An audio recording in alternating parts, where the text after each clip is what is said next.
Ndinotenda Mwari zvikuru mangwanana nhama dzangu. I hope I find you Mwari werugare vakuchengete, Mwari wenyasha vakurwirei. Handisi pano kwenguva yakati rebei. I just got a short text and that is a prayer point for this morning. The book of Nehemiah. The book of Nehemiah. Nehemiah chapter 2 verse 6. Nehemiah chapter 2 verse 6. Then the king, with the queen sitting beside him, asked him, "How long will your journey take? And when will you be back?" It pleased the king to send me. So I set a time. I also said to him, "If it pleases the king, may I have the letters to the governor of Trans-Euphrates, so that they will provide me safe conducts until I arrive in Judah.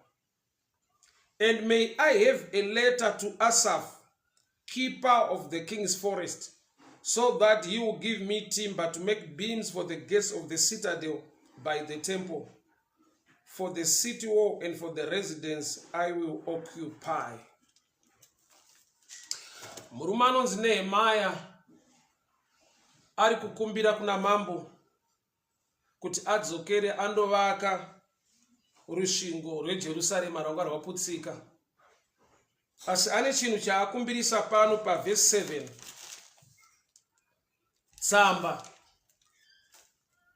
Tsamba yekutanga ari kuti ndipeiwo tsamba inosvika kuna governor, so that will provide me a safe conduct. Kuda kuti ndiwane mafambiro akanaka ndigone kupfuura munyika dzevanhu. Ndipeiwo tsamba for my safe journey. Uye ndipeiwo tsamba yekundoratidza kuna Asaph, muchengeti wesango, kuti ndigone kupiwawo timba yekundovakisa. So Nehemiah wakanyengetera kuna Mwari.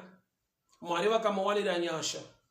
Asi awanirwa nyasha, une chinhu chaakaziva kuti I also need letters, tsamba kubva kuna mambo, kuti ndigone kupfuurira mberi nerwendo rwangu ruchifamba zvakanaka.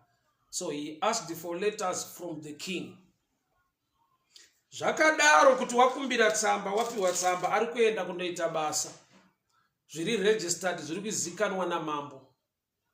There arose Sanballat and Tobiah to oppose him or to fight him concerning the construction of the wall of Jerusalem. Blawilas maoka bwanja mfumo wanga kurisei ikoko. God bless you. Thank you so much for tuning in. Mwari wakuropa fadzei. So Nehemiah adzoka kuzovaka rusvingo reJerusarema with papers, uine matsamba aapiwa namambo. Asi izvozvo hazvina kumisa kana kuti hazvina kutadzisa Sanballat and Tobiah to rise against him. So zvii zvaakaita nyangwe amukirwa kudaro tsamba dziripo. Nehemiah chapter 4 verse 9 it says, "But we prayed unto God and posted a guard day and night to meet this threat." Vakanyengetera kuna Mwari ndokubva vaasaina vanhu vanova magadzi vaipota vachichengetedza nekutarisa kuti enemy iri kuadvance sei, iri kuita sei. So message yandinayo mangwanani anhasi ndeyekuti nyangwe munhu achinyengetera, munhu achitenda zviri mushoko raMwari dzinova tsamba, the letters, the devil somehow will arise to frustrate you or to fight you, despite kuti you have the letters une shoko, despite kuti you are so prayerful unonyengetera, the enemy will always rise against you. So munamato wangu ndewekuti Mwari mangwanani ano vatiwanire nyasha dzekuti tipfirire mberi nerwendo uye tizive zvekuita. Rusvingo reJerusarema rinofanirwa kungovakwa zvakadaro despite kuti Sanballat naTobiah vasimuka. So Mwari vakapa Nehemiah wisdom. Sanballat naTobiah vaida kuti vaone Nehemiah vataure naye So vakatumira shoko rekundomushedza kuti auye so they can talk or debate. But Nehemiah wakaramba akamira pabasa raMwari. Akati handisi kuzoburuka pano paushandwa nebasa randiri kuita kuti ndiuye kuzotaura nemi kwamburi ikoko. Toda kuti tionesane chimwe chinhu panapa. Nehemiah wakaziva kuti ndikaenda to the plains of honor kunotaura nekunodiscussa nekunodebata naSanballat naTobia, hazvina zvazvinondipa whether ndichavakunda padebate, whether ndichaprova a point kuti I'm correct, but chavari kundifaita pano inhau yetime yekuti ndigone kupedza ndidzokere kwandandiri. So pane nguva yekuti we engage mumabattles ari unnecessary, trying to prove a point kuti ndinogona kana kuti ndinoziva or I am a champion. But the best way to prove a point, usina kuita madebates nekutaura nekukakavara, is to continue to do the work you are designed to do. The best revenge to your enemy is to be successful in whatever you are doing. Why? Nokuti ukamira pane zvauri kuita, ukanopikisana naye mukanoita madebates ukadi, time is running out. Wabva pabasa rauri designed or assigned to do. So the best revenge or the best thing to do to prove a point pane vanhu vanorwa newe nekukunetsa is to continue to do the work you are designed to do. Basa raunofanirwa kuita, project yaunofanirwa kuita, vision yawakapiwa naMwari kuti ita, chiregera kumira nekuda kwekuti pane vanhu vari kupikisana newe vanoda kukuonesa kuti apa zvazodii. It takes me to the Bible kuti ukazvitarisa kuti naKristu Jesu pachavo ivo tenzi vedu kugamuchirwa, pane dzimwe nzvimbo vasiri kugamuchirwa, havana kuregedza kuita basa, havana kuregedza kupfuurira mberi nekuita zvavakatumwa naBaba. PaSamaria vanhu vakaramba kuvagamuchira. James and John akati Ishe dai maburitsa moto. Nzvimbo zhinji vanotaura vachiti a prophet is no honor, zvikuru sei munzvimbo yaakakurira kana kuberekerwa. Asi hazvitadzise a prophet to move on and do the work really assigned naMwari kuti vaite. Hama dzangu, despite kuti Nehemiah wapiwa matsamba, Nehemiah wawanirwa favor naMwari, wanyengetera, Sanballat and Tobiah are always there to distract the vision, to pull you down. My enemies are anabasa kuti urikuita the right thing chauri designed by God to do. They will always strike, they will always come against you. Vavengi havana basa kuti zvauri kuita ndo zvaunotofanirwa kuita, wakazvizodzerwa wakazvidanirwa, une mapepa nematsamba ekuti uite izvozvo.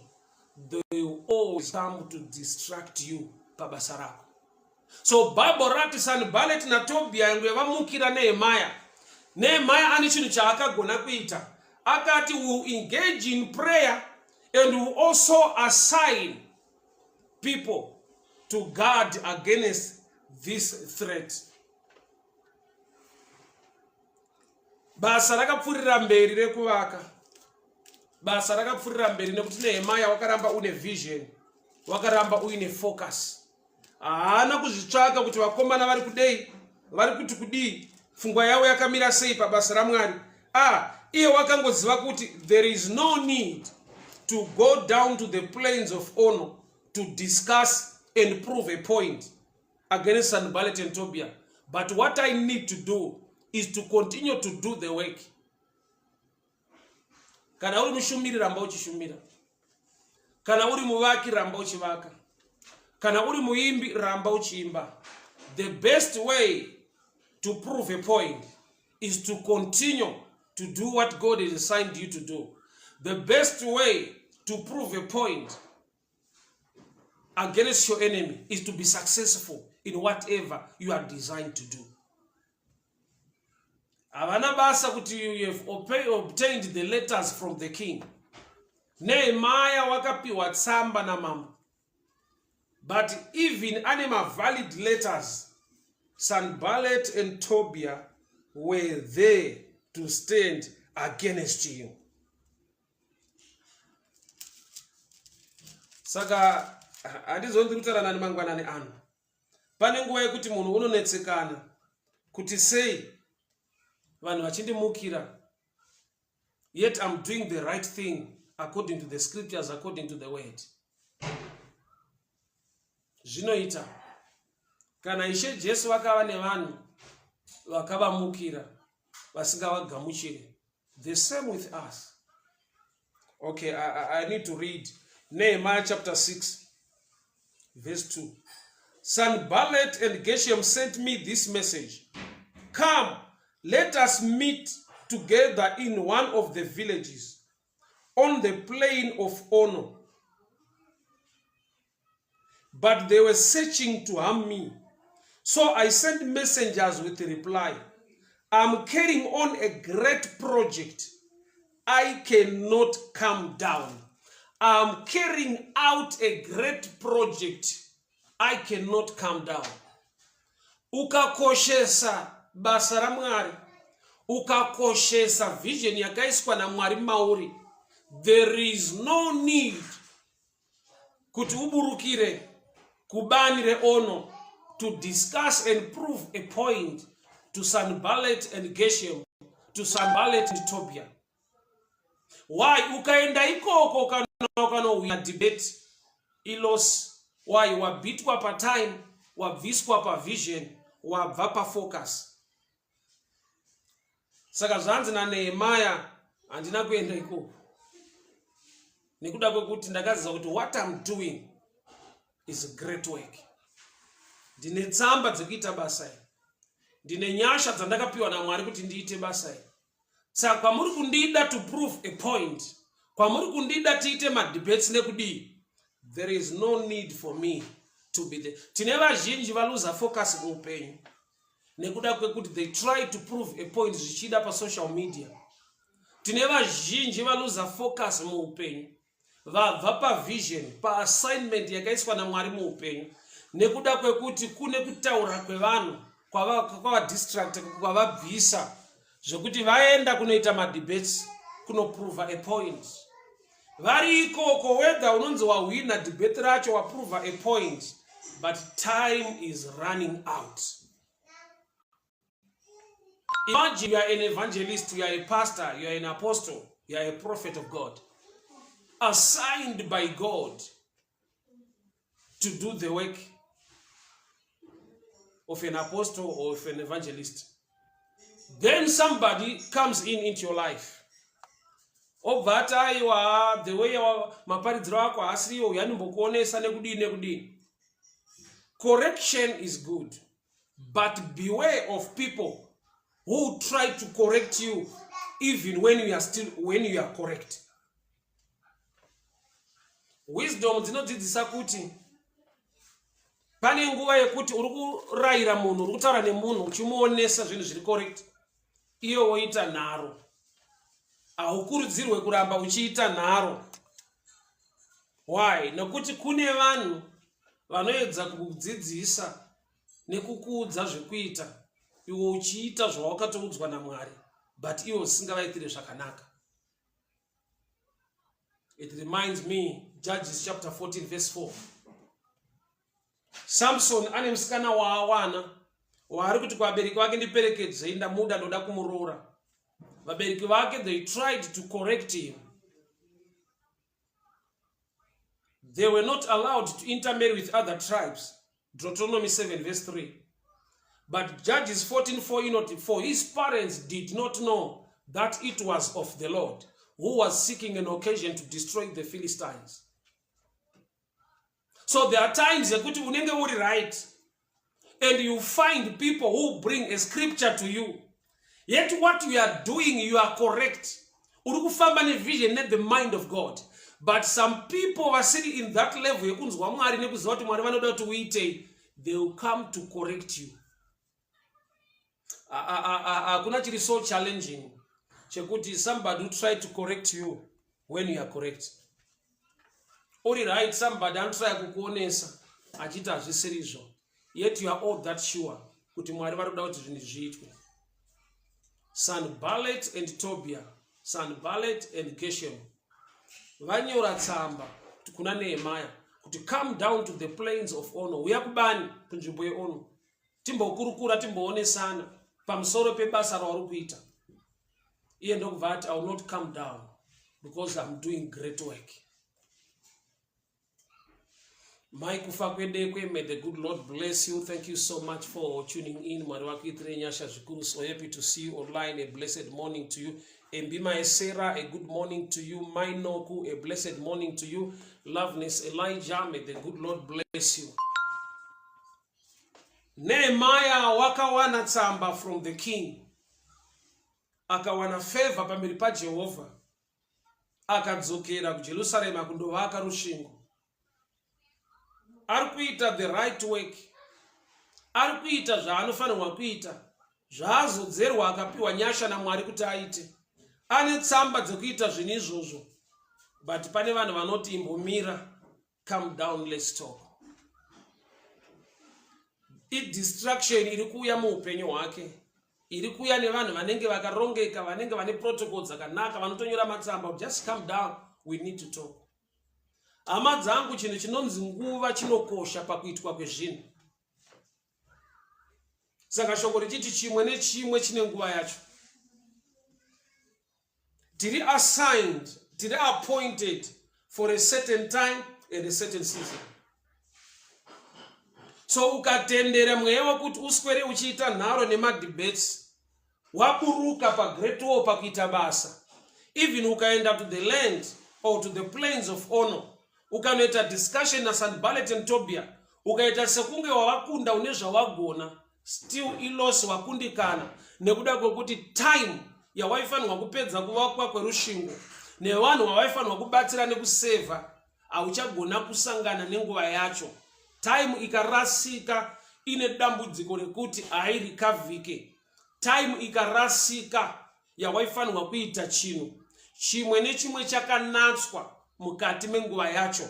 Mumwe nemumwe akadanwa mu certain time, mu certain season, maringe vanhu vari mumwaka nemunguva idzodzo. Kunoti pane vanhu vanosvika pakuparara nekuda kwekuti the one who was supposed to preach and minister to them are busy doing, are kuita debates, are busy proving a point to people, whether on social media, whether vari kunoungana somewhere vachitaura vachionesa. There are times yekuti instead yekuti munhu aite focus pabasa rakaiswa naMwari muupenyu hwake, anowana vanhu vanomuti aiwa maitiro auri kuita hasiriyo, zvinoitwa so, zvinoitwa so, zvinoitwa so. Let me show you this.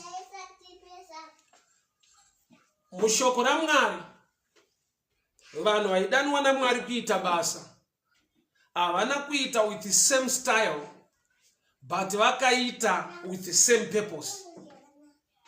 I'll repeat.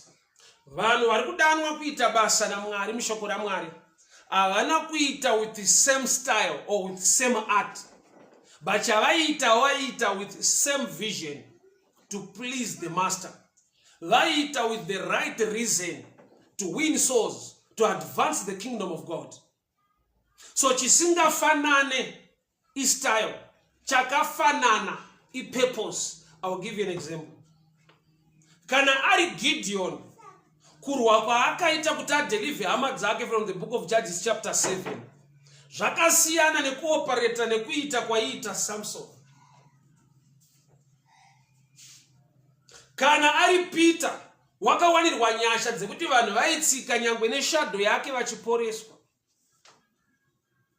Kana ari Peter ane nguva yaakabuda mutorongo mujeri magedhi esimbi akavhurika. Yet James was killed by Herod in prison. But pakada kubatwa Peter, he came out. Kana ari Samson wakapiwa simba rekubvarura shumba. But kana ari Daniel akawana victory ari mugomba reshumba asina kudzibata nekuita anything. So style can differ, but the purpose is breakthrough. Purpose is to glorify the name of the Lord. So there are times when people are debating concerning the style to execute the work.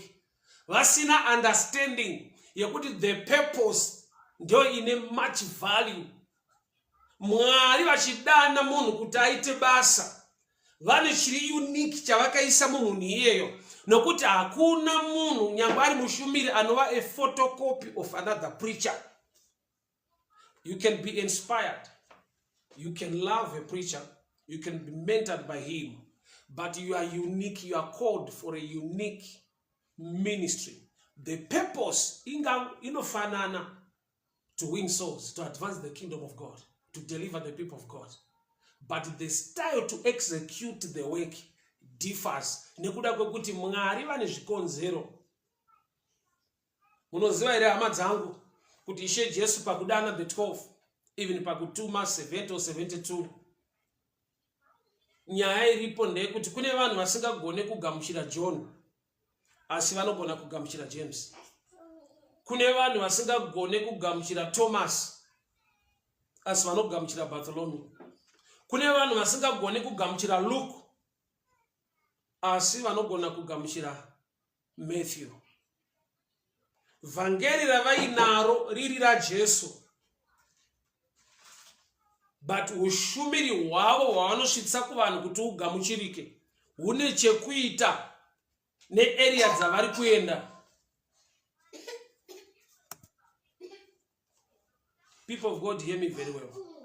So ukasaziva dzimwe nguva madebates ari kuitwa nevanhu achimisa basa raMwari, achitadzisa soul winning, achitadzisa to edify the church, achitadzisa the preaching of the gospel, vanhu vachiswera vari mumameeting nemadebates, yet the world is perishing.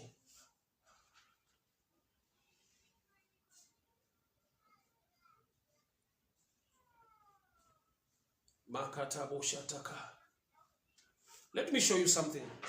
Jesu wakatora 12 men akavati, I will make you fishers of men. Vakafamba na Jesu vachidzidza kubva kwaari kuti vasare vachiita basa. But let's have a look. Jesu waenda kumakuva kune murume aiva nemadhimoni watinoti Legion. Madhimoni adzingwa maari achida kutevera Jesu. Akanzi no, go back to your people and tell them zvawaitirwa naMwari. Bible runoti he preached in a Decapolis. Decapolis, it means 10 cities. He was sent by Jesus asina any formal training to minister, but testimony yake iri kutrustwa na Kristu kuti it will transform and help people. Kune vaitera Jesu, but Legion paakada kutevera akanzi aiwa, enda unoudza vanhu zvawaitirwa naMwari, enda unoudza vanhu zvawaitirwa naMwari. And he went on to preach in the Decapolis, which means aka affected 10 cities with a testimony. Asi vamwe vari kutevera Jesu for 3 years, vari kutevera Jesu achita, I will make you fishers of men. But this one ari kuenda kufishing yacho with a testimony. There are times that you hear people debating or speaking negative muupenyu hwamwe vanhu kuti haagone kuparidza, anongotaura testimony yake chete, haagone kuparidza, anongotaura experience yake chete, haasi deeper much into revelation. Mwari vane chinangwa, vane chikonzero chekuti Legion chiregera iwewe kunditevera. Asi enda, I'll read Mark chapter 5. Mark chapter 5 verse 19. Mark chapter 5 verse 19, and it reads, Jesus did not let him, but said, Go home to your family. Tell them how much the Lord has done for you, and how he had mercy on you. So the men went away and began to tell in the Decapolis how much Jesus had done for him, and all the people were amazed. Ndi Jesu ari kuti kune umwe munhu waaporesa region, iwewo usanditevere. Yet kune vanhu vaakaenda kwavari akati follow me, I will make you fishers of men. The 12 guys vari kutevera Jesu vakatosiya mabasa vakanzi follow me, I will make you fishers of men. Now iri yekuti vave masoul winners vaparidze vhangeri. But deliverance yakaitwa kuna legion. Legion akuda kutevera Jesu. Jesu ndokubva amuti no, usanditevere. Your testimony iri valid, iri enough to do the work. Sa ukasangana na legion haasi deeper in revelation. Ukasangana nemurume haasi deeper in preaching whatsoever. He is not a prophet. Rake vhangeri nderengoti varume ndakagara kumakuva inini. Jesu wakandiinga nenyasha dzake. Remember, haasi iriye akanoshedza Jesu, but Jesu ndiye wakati let us cross over to the other side. Achindosvika kumakuva kune murume agaiswa kumakuva nehama. Kurati murume uyu ane testimony so touching. Kumakuva munhu wese anoenda, but anoendeswa kanafa. But this time murume uyu ane picture yemunhu akaenda kumakuva ari mupenyu. Akanorarama akanogara munzvimbo yakanzi rest in peace. But iye asiri parest. He was a reject in society. Vanhu vaimusunga netambo. But Jesu deliver murume uyu. Vari kuti for you it's done. Haudi kuramba uchinditevera. Nyasha dzaitwa paupenyu hwako. You can affect 10 cities. Maguta ndinoziva inini kuti anodarika 10 cities a decapolis. But Jesu ari kuti mauri mune nyasha to affect 10 cities. So ukasangana nevanhu vanoda kukukansela kuti the way you preach, the way you execute your message, wakazodai ukapotsa zvakati ukapotsa zvakati. Don't waste time pama debates iwayo. You are sent by Jesus with one message. So there are times that you try to create a better style. Cannot you compare yourself with other preachers? What one message? Let me just get this revelation. Don't try to prove a point. Usapinda muma debate ari unnecessary. Mwari chavakakudanira chine chekuita nevanhu vavakakudanira. Unoziva Mwari pavanokudana vanotoziva mhando yevanhu. Saka hauna kudanirwa munhu wese. Izvozvo mushumiri akazviziva pressure inobva pauri in ministry. Hauna kudanirwa munhu wese. Ukadanirwa munhu wese haungazvigone, unofanirwa kurarama nekusingaperi. Magenerations ese anouya anofanirwa kumirira iwewe. Hakuna mushumiri akadanirwa munhu wese. That's why I'm not worried kuti nyange ndikashumira kumunhu akasapinda kukereke kwatinopinda. I'm not worried about that. I'm not worried at all. Andina kudanirwa munhu wese. Zvinobvisa pressure in ministry. Zvinokupa wisdom and understanding to execute your duty. Why? Nokuti legion ari kunzi naJesu go. Vamwe vanhu havana kunzi go pavakaonekwa vakanzi come follow me, I will make you fishers of men. But legion anonzi wewe enda. Zvandaita pauri zvitori enough. Hauchada imwe training, hauchada zvimwe zvinhu. Message yako iyi can affect a decapolis 10 cities. Message yako inounza glory nerumbidzo kuna Mwari. Zvaitika pauri zvakatonaka. Don't try to get other new message. Go and tell them. Kura Jesu ari kutomudza kuti vhangeri rako ratonaka ipapa. Kosi yako yatoitika ipapa. Jesus did not let him but said, go to your family. Tell them how much the Lord has done for you and how he had mercy on you. So the men went away and began to tell in the Decapolis how much Jesus has done for him. Kurati kune vanhu vakangodanirwa kutaura zvavakaitirwa naMwari. Bedzi. Testimony iyo Jesu anoida. Kuti ukafamba nayo muguta. Saka unowana usangana nevanhu vanoti mukuru ministry akusi kuswera uchiita zvema testimony. Unosangana nevanhu vanouya kuzokukansela, vanouya kuzoita madebates newe, vanouya kuzokuonesa kuti look at so and so. They preach, they prophesy, they do deliverance. Uri mushumiri werudzi wekuti you are just telling people zvakaitwa naMwari mauri. Style can differ, purpose remains the same. but you will always meet Sanballat and Tobiah.